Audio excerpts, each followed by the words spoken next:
What's the single biggest reason for abandoned dreams, wasted potential, and broken relationships? Well, I'm not a psychologist, but I am a strategist. I obsess over human nature, not in theory, but in practice, in your life and mine. My goal is to reach my full potential and help you to do the same by using psychology as a practical tool to master your mind and dominate your environment. This isn't about bland advice like start small or just work harder. And it's definitely not the fluffy pop psychology garbage infesting textbooks and podcasts. But this principle is a term you're familiar with, and I guarantee you have biased, preconceived notions about it. So I need to reframe this concept before we can even get into the psychology of it, or you'll tune out and miss it. First, I'm going to lay the groundwork by giving you easy to understand examples, then reveal this principle, give you the framework it's built upon, break down the actual psychology behind it, and close with practical next steps. But see if you can guess what this principle is as I describe the following. Let's say you decide to get in shape. You start working out, and at first it's hard and doesn't feel good. One day you want to quit, but decide you're determined to push through the pain. Refusing to stop, you notice a shift where it still hurts, but your mind breaks free and your body is able to overcome. And it feels good. You're encouraged and realize that you can conquer even bigger obstacles in the same way. Now, when you choose longer term goals, those difficult moments become more than just that one difficult workout. It becomes long days, it becomes long weeks, long months, etc. But you learn how to enter that state at will and stay in it, gaining the ability to endure longer and longer stretches of difficulty. When you commit to a big goal, it opens the door to more obstacles to come in that are outside of just that workout routine. Life happens. You have issues with your relationship, with your finances, with your health, but your resolve gets stronger along with your body. But maybe you're like me and you don't just want to get in better shape, but you want to actually see how far can I push my mind and my body. Don't worry, this is not a roundabout way of teaching mental toughness. In this progression taking place, there is a crucial psychological principle at play. And once you learn this skill, you can magnify it into bigger and bigger goals. For me personally, that started off as just being interested in fitness because I was self-conscious about my body, but I realized that I can actually develop my mind through that process. I got interested in martial arts, I started running marathons, and I eventually went into the military. I wanted to be the best, so I chose the United States Marine Corps as an infantryman because they're the top body force in the world. And I learned something there. I learned that this commitment to just get through a workout and push through that one difficult moment turns into something different. It turns into this mindset that I actually don't care what happens. It doesn't matter what this day has to throw at me or even this week or month. I will not quit. And it turns from this decision that I'm just going to grit my teeth and I'm going to push through this one difficult moment. And you learn to enter this state of mind where the pain that comes your way is not scary to you anymore. It's not pleasant. It's not that you like it, but it's not a factor anymore. It shifts from just a few more reps to, I don't care if this pain lasts all week because I'm not quitting. There comes a point where nothing really matters anymore. As long as you're alive, you keep moving. What sucked about this is that those difficult moments stretched from weeks into years. And again, those external factors come into play. And it's not just that, hey, the military is hard. There's also stuff going on in my personal life with my mental health and my own mind and all these things that you can't really predict and strategize for, but you have to deal with them as they come. So what psychological factor is it that separates people that quit their resolutions by February from someone who can perform in elite military operations? Well, I've said it a few times already, but a lot of people dismiss it because they don't think about it in terms of it being a psychological principle. And this factor is commitment. The person who learns to unlock that hyper-focused endurance mode takes their goals seriously and stays the course. Talent, luck, or rich parents can give you a head start, but without commitment, you're never going to master yourself. And there's a reason why the Marine Corps, again, the best fighting force on the planet, has as its core values honor, courage, and commitment. So what is commitment? Why is it so rare? And how do we leverage our knowledge of the mind to develop it? Commitment is the glue that holds goals, relationships, and principles together. It's dedication, loyalty, and attachment to something greater than just passing whims. It creates an expectation of reliability from your boss, your clients, or your spouse. It produces persistent action in the face of obstacles, especially suffering. And unfortunately, most people today don't have this. Modern culture has a commitment problem. We abandon New Year's resolutions, marriages, ambitions, and all because it hurts in the moment. Everything is about feelings, and as soon as that feeling turns to pain, most people quit. They say, I fell out of love, but love is not a feeling. Love is a commitment. So when you fall out of love, what you're really saying is that I can't keep my commitments. It means compromising your loyalty. So let me give you the framework that commitment is built upon, break down the actual psychology, and close with practical next steps so that this isn't just another jump in the ice bath and go for a super long run at 3 o'clock in the morning. I said we wouldn't do any cliches like start small, and I was honest about that. We're not going to do that. However, I'm going to take it for granted that you understand you probably do have to start small. So instead, let's get into this framework. The first component of commitment is the emotional component, and that is comprised of passion and purpose. Those with purpose organize their whole lives around a strong sense of meaning and stay dedicated despite failures. The natural byproduct of this purpose is passion. Now, emotion is not reliable, so it's not the only component at play here. However, emotion is energy. I've always had a really strong emotional tie to my vision of success. So much so that until pretty recently, when I had a really bad depressive episode, up until that point, I never really even doubted myself because I was so bought into the fact that I can do this. And it took years before I started to second guess that. I'm not saying that to brag. I'm pointing out the fact that I got through a lot of really difficult times that should have broken me just because it didn't even factor into my brain that I could lose here. I was so passionate about what I was after and it meant something to me. There was a strong purpose behind it. I didn't just really want to get rich or really want to get attention or be famous or whatever it is. I have very clear value based reasons behind what I'm doing. So when I consider quitting, I have to really think about the important things that are crucial to my identity and my vision for my life. And I have to realize that these are not superficial things that I'm giving up here. I'm actually quitting on something really big. And so it was never just an option. And it's important that your purpose is really clear because, like I said, you're going to have things that happen to you that are unexpected. And it could be something like me, where it is a depressive episode where I honestly couldn't even imagine being happy again. I couldn't even imagine, even if all of my dreams were accomplished, I figured I'm probably still going to be pretty empty inside. Maybe not always depressed, but I had to, part of the reason I was going through this is I had to leave some stuff behind that I really didn't want to. And so in that moment, though, what I found is that even if I don't make all of the superficial dreams come true, even if I don't get all the stuff that goes along with success, what I'm after and what I'm building is still worth it. Intrinsically, it is meaningful to me. And even if that's the only thing I have, I still worth living for. However, that was an incredibly difficult time in my life. And again, it's an emotional thing. I'm trying to feel good about my future enough so that it's worth getting out of bed and actually working. But I was so emotionally burnt out. I felt fragile. I felt afraid. I had to rely on something other than just that motivation and that feeling. And that's where the next part of this framework comes into play. The next piece of this puzzle is the cognitive component that is comprised of decision and focus. So commitment is a firm decision. It means mentally crossing the point of no return. When I went to boot camp, I never once entertained the idea of what if I don't make it? How will I face my family? Trying to work through those conversations and imagine what my life would be like if I gave up on this. It wasn't a factor because I knew in my mind that quitting and failing at something and giving up at something that was so important to me would just completely ruin me for the rest of my life. I would never get over that. So I didn't stop to think twice about getting up on the pull-up bar one more time or getting out of bed one more day or jumping back in the sand pit or whatever it is that we were doing. I had crossed that point of no return. There was zero option for me. And of course, that was a blip in my career. Things get much worse once you get out of boot camp. I think that's a really good place to kind of focus though, because that's sort of what people imagine as being the make or break moment. The reality is though, that it's just not true because you have 4 years after boot camp that you have to get through and you can play a lot of games with yourself to get through a 3 month trial, but to get through a multiple year scenario takes a lot more determination and you have to really dig deep past those superficial things like I said, and you have to be very clear about your purpose. And it doesn't have to be your ultimate life purpose, but it has to be something that intrinsically matters to you. And if we look at the opposite of this, how do most people treat relationships? Well, they all lack commitment. That's men and women. I hear people try to blame one side or the other. It's everyone. It's all y'all. It's so normal these days to like keep a back door open and you've got somebody in your contacts or someone in your DMs or there's someone on your Snapchat and there's these people at work that you're kind of friendly with. You don't like flirt with them, but you kind of talk to them and you know that they're a backup plan. And while these doors open, what do you think that does to your mind? What do you think that does to your perception of the relationship? Like you're not committed to that.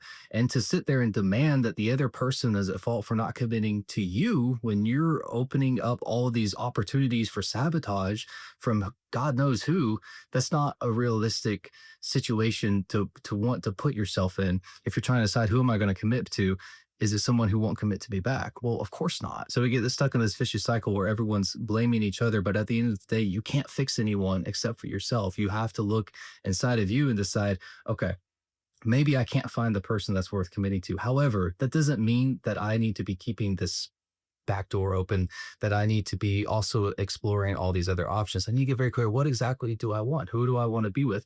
And that does not just be relationships. It can be with your career. It can be with whatever it is that is important to you and that you feel is worth devoting your life to. A goal is something that you want to do. A commitment is something that you have determined you have to do. In the Marines, it was do or die. Failure was simply not on the table. So how do you go from deciding to do something to actually committing to it? Well, here's a few questions to consider. One, will you dedicate your life to this thing? If you're not willing to live for something, then you're probably not willing to die for it. But pursuing those things will develop your character in the process. Next, firmly decide to cut off all other options. So I'm trying to master my appetite right now because I snack too much. So I have to resolve to not even consider dreaming about cheating on my diet. When I walk past a slice of pizza, I don't even let myself look at it. I don't fantasize about it. I think, man, I love pizza. I can't wait till this diet's over. I can eat pizza again. Like, yeah, when it's over and I'm at my goal, of course, I'm going to change my eating habits a little bit. But if I'm waiting for that moment and I'm just like, that's what's important to me is I can't wait until I get to compromise again, then that's not commitment. And then lastly, commitment is a mental muscle. If that muscle is weak, the moment your attention or emotion shifts or problems arise, which I promise you will abandon that course for the path of least resistance. But if you're strong, you'll keep going. And that leads us to the third piece of this commitment framework, which is the volitional component. And that is comprised of perseverance and resilience. So you can know this mind like a CIA operative, but if you don't train it, it won't matter. Your mind and your body are not in control. They are a lot of times. Let's just be honest. We give into our lesser desires quite often. At least I do. I hope I'm not alone there. But you are not your mind. You are not your body. You are part of your body is part of you. Your mind is part of you, but it's not the whole you. You still have a will that gets to decide, hey, I am angry but I'm not going to hit that person. Or, hey, I'm really hungry. Too bad. I'm not going to eat that thing. Hey, I like this person, but no, I'm not going to cheat on my spouse. Hey, yeah, it sucks. I'm in pain right now. I'm suffering. This workout is horrendous, or this season of life is really just kicking me in the teeth. However, I'm not going to quit. I'm not going to give up, even though I want to. You are not the part of you that says this is it. You don't have to listen to that. And I promised we weren't going to make this all about mental toughness, but I will say this, you have to have that a little bit to not just bring your body, but your mind and your will under discipline. We tend to date for looks and charm, but if you ask yourself, would you rather be with someone who is attractive but always keeps an exit strategy, or would you rather be with someone who is willing to persist and to work through problems even when those feelings fade?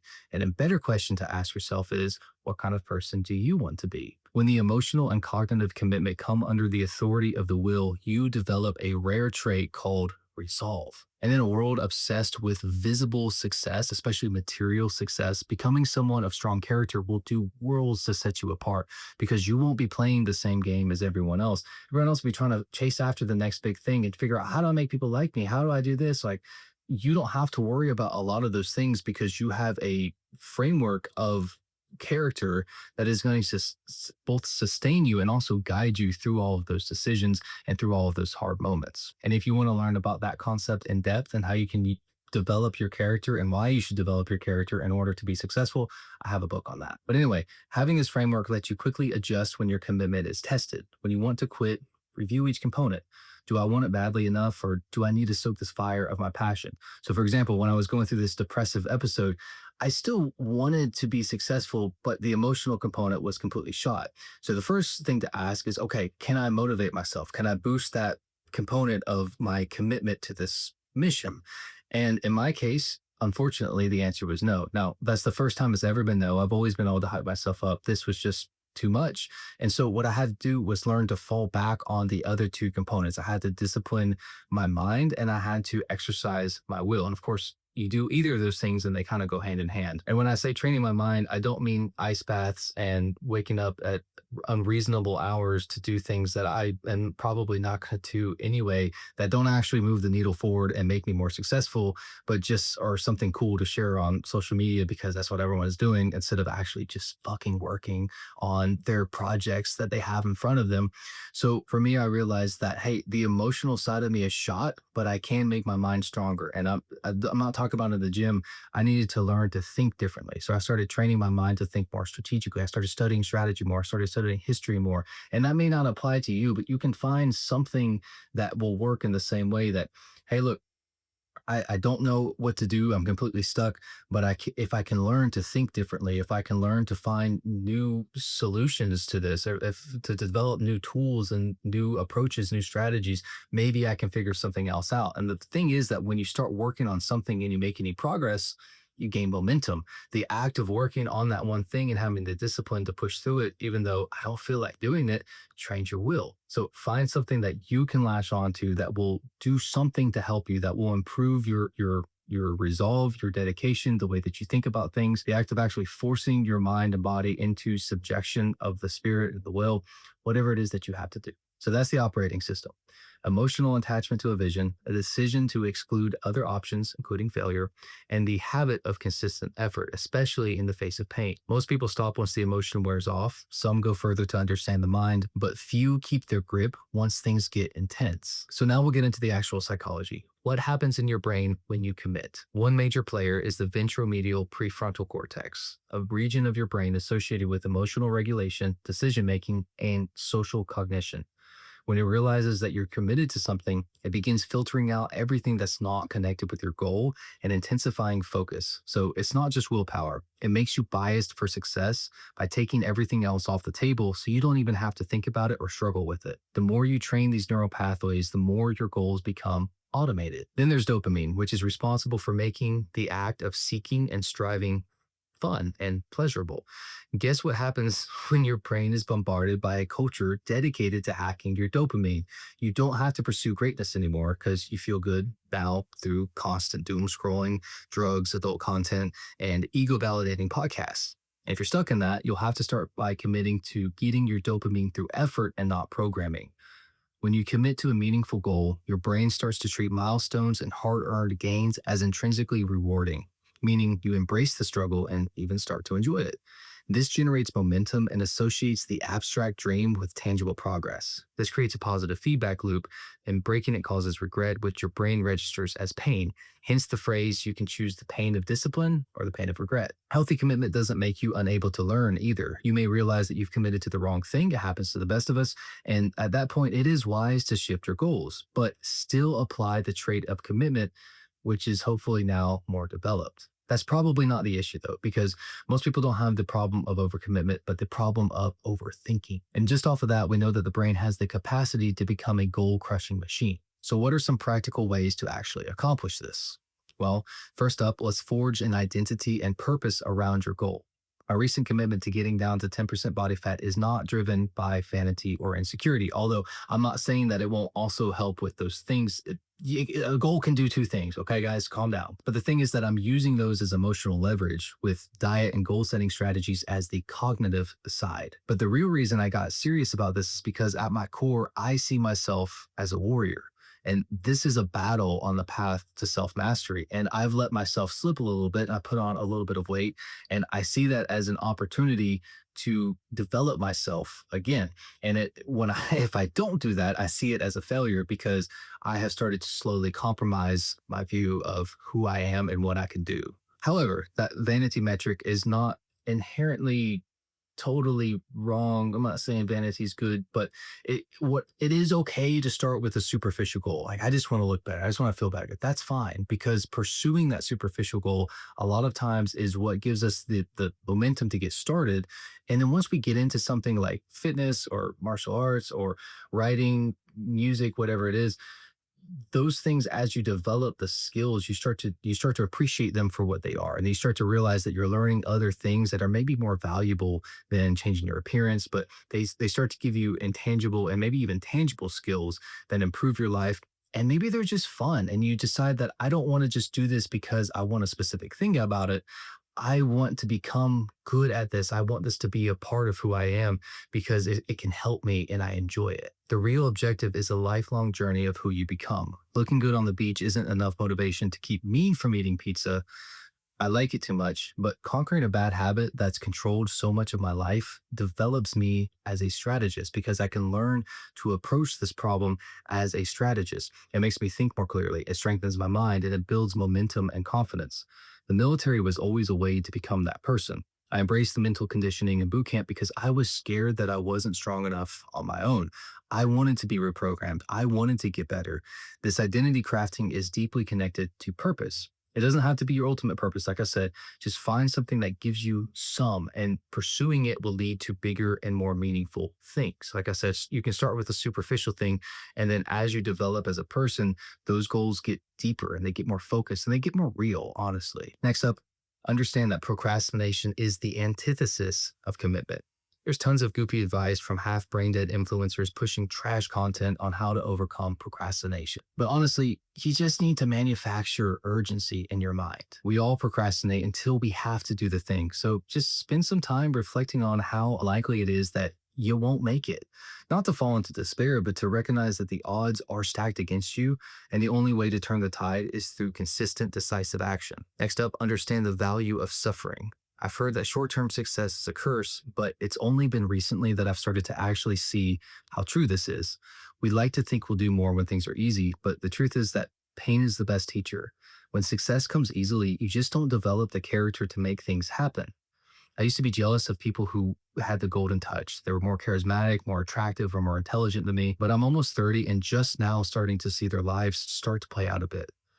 And I'm realizing that those people have become passive. They don't take initiative. They don't fight to the death. And when things get hard, they give up because they expect something easier to come along. They rarely develop the character to push past the limits of their luck. And so when it starts to get hard, they're in a bad spot.